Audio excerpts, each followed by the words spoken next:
Hello and welcome to Gabbett Media. I'm Grant Abbott, and in this video we're making a dungeon door. This episode looks at sculpting the wood of the door. It should be suitable for following along, but I go fairly quickly through some aspects. Do check out the links in the description and the playlists on this channel and my website gabbett.co.uk for more free courses aimed at complete beginners right through to advanced levels. Okay, in order to sculpt the door, I think it would be a good idea to line up the sort of slats of the door, or the planks, and to give them a quick indent. That will save me having to draw all the indents like I did with the rocks, which can end up looking lumpy and take a bit of work. So I'll bring back my background, go to front view, into X-ray mode, into edit mode, and let's start lining up some of these edges so that they can be door slats. So Alt left click and then just move them into position. A bit of wonkiness on these slats is alright, so a bit there is okay.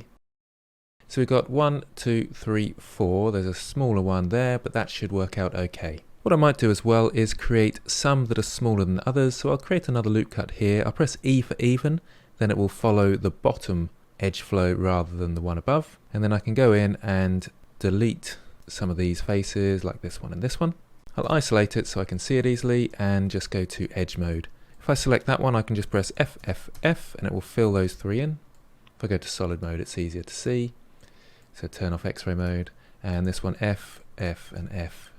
And then we've got some sort of slats that are coming down and up. I'll do the same at the top as well. So I'll select these faces here and the one behind, and then select that edge, F, F, and F. And then we've got a sort of slat there that's smaller than the others. And just give a bit more variation. Okay, let's come out of isolation mode with / And what I want to do now is to select these kind of slat bits like this. Make sure you select the ones on the other side as well. Doesn't make too much difference to the back side really, but I might as well sculpt it in the same way as the front. Control B to bevel, and use your wheel to create another cut in the middle of them, probably about that sort of width, and then select these middle ones here all the way around. And I'm Alt clicking to select those, to select the loops, and then scale in the Y-axis so I can bring them all in together like this. You might get a slight anomaly in the corners here, but that's alright, we can tidy that one up fairly easily. But now we've got sort of the slats of our door.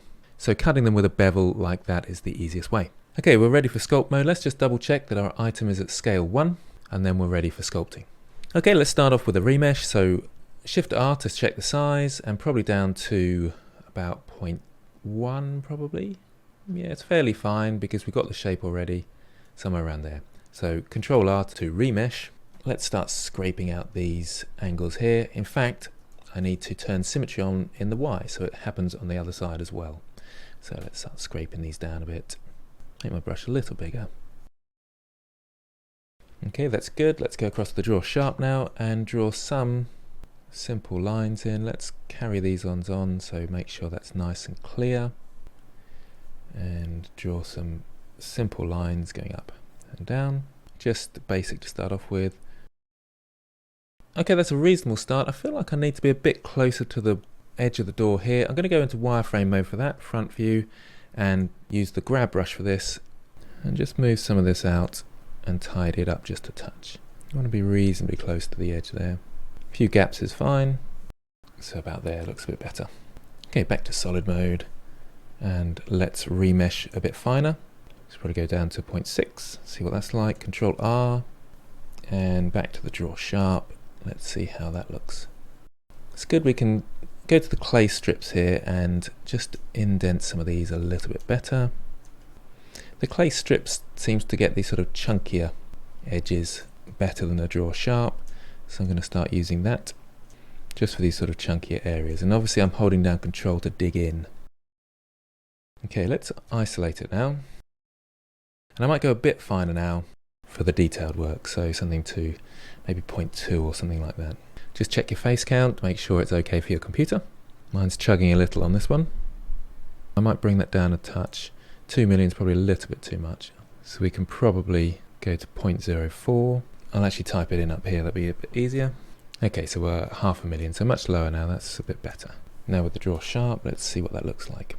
Okay, that's not too bad. Okay, so we'll create some of these lines. I'm going to make them a bit more jaggedy. Might be a little bit strong, so I'll just come down a touch. I'm using jaggedy edges to kind of make it seem a bit more intimidating, but still following a sort of wood grain. I'll quickly use the clay strips in here and cut one of these down. And maybe one up here as well, actually. And back to the draw sharp.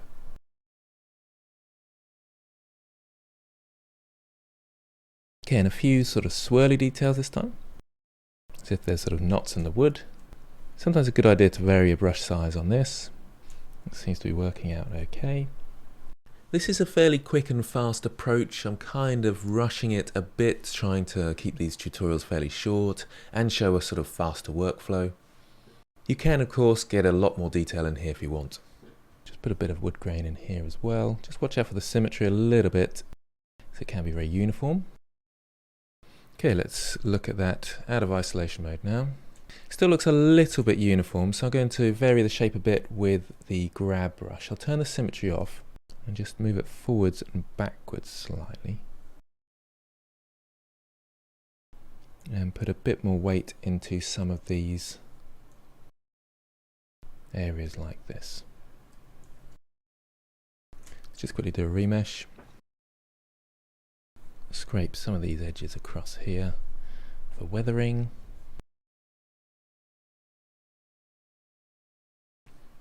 Yeah, I feel it needs a bit more distortion in places just to really mix it up. Still a little bit deeper in some of these grooves. I feel like the depth of the grooves is a bit too uniform still.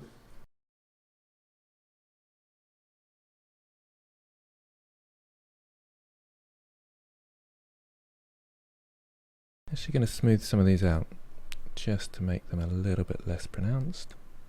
They're a little bit too jaggedy, so I'm going to just curve them up a little bit and just smooth some areas out a little bit as well. It's looking a bit better now. There's a fine line between sort of artistic randomness and uniformity and getting a more organic look. So the more you work on it, usually the more it makes it kind of random and organic. So keep trying, keep working, and see how you get on. Okay, it's sort of working, but I'm not quite happy with it. I'm going to smooth out this area here and make a sort of bigger version of one of those knots, just to see what that looks like as well. It's not bad, but it's not the right style. I'm getting there. Just try a few things out. That's a bit better. I like these sort of bigger size and then smaller ones around the place. It's a bit more the style I'm looking for. Might make this one a little bit bigger as well. So just create some space by smoothing things out.